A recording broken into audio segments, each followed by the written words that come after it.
चार रानियों वाला राजा। एक बार एक रईस राजा था जिसकी चार रानियां थी। वो अपनी चौथी रानी को सबसे ज्यादा प्यार करता था। उसे महंगे कपड़ों से लादे रहता और बेहतरीन खाना खिलाता था। वो उसे केवल सबसे अच्छा देता था।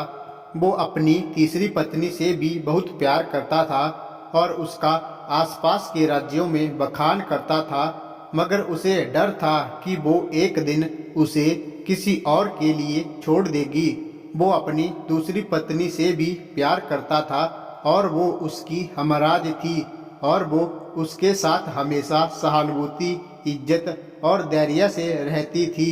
जब भी राजा को कोई परेशानी होती थी तो वे उसे बताता था ताकि वो राजा को उस परेशानी का हल बता सके। राजा की पहली पत्नी राजा की सबसे वफादार थी और राज्य और उसकी दौलत बढ़ाने में बहुत मदद करती थी, मगर वह अपनी पहली पत्नी से प्यार नहीं करता था। एक बार राजा बीमार पड़ गया और उसे समझ आ गया कि उसके पास समय बहुत कम है।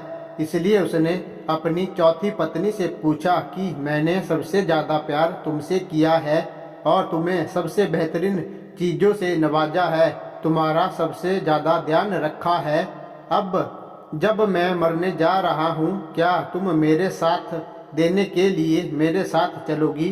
तब उसकी चौथी पत्नी ने जवाब दिया कि बिल्कुल नहीं। उसकी बात राजा के दिल में छुरी जैसी चुभी। अब दुखी राजा ने अपनी तीसरी पत्नी से पूछा कि मैंने सारी जिंदगी तुमसे प्यार किया, अब मैं जा रहा हूँ, क्या तुम मेरे साथ चलोगी? नहीं, ऐसा तीसरी पत्नी ने जवाब दिया। जिंदगी बहुत अच्छी है और जब तुम मरोगे तो मैं दोबारा से शादी करूंगी।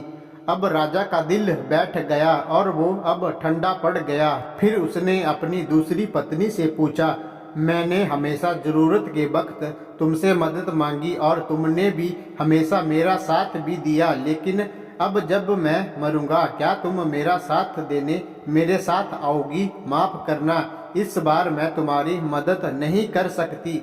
दूसरी पत्नी ने जवाब दिया, ज्यादा से ज्यादा मैं तुम्हें तुम्हारी कब्र तक छोड़ सकती हूँ। उसका जवाब बिजली की तरह राजा को लगा और वो बेहद दुखी हो गया। तभी एक आवाज आई, मैं आपके साथ चलूंगी और जहाँ आप जाएंगे वहाँ आपके साथ चलूंगी।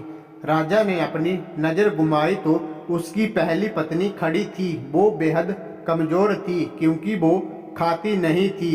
दुख से भरकर राजा ने कहा कि जब मेरे पास मौका था तब मुझे तुम्हारा बेहतर ध्यान रखना चाहिए था।